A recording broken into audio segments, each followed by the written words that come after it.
Hi folks, I'm Mark Johnson with Artisan Restoration, and we're not looking at a barn or a log cabin today, but it is kind of a restoration related project that I'm doing on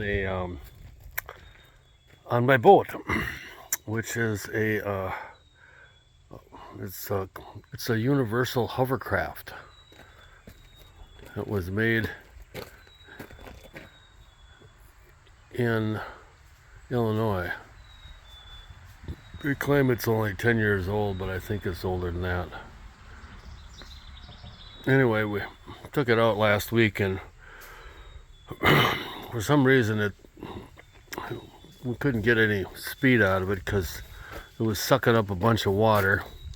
There was a hole in the shroud or the bag up front, and I think I'm gonna block it up, and I'm gonna crawl underneath here, and there's a crack over on that side. Gotta get underneath here and seal some of these things. There's a mouse hole over there on that side, but I don't know.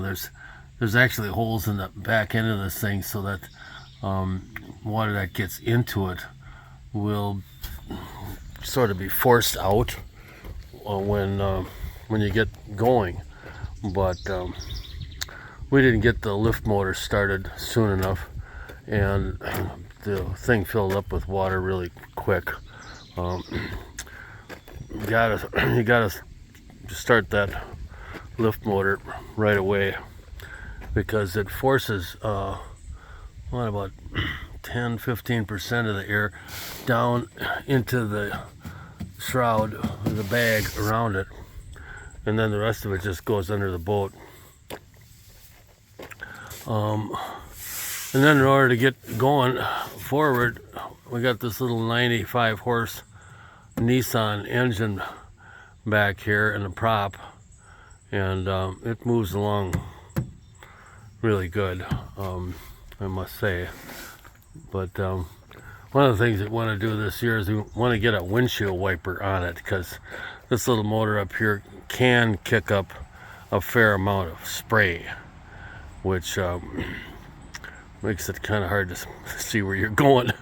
Anyhow, this is my restoration project for this weekend. Thank goodness I've got my spreader bar and my forklift over here, so I can get the dang thing up in the air quickly and get to work on it.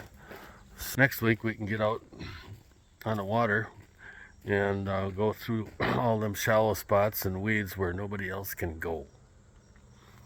Thanks for watching, folks. Hopefully I'll do a video when we're out there.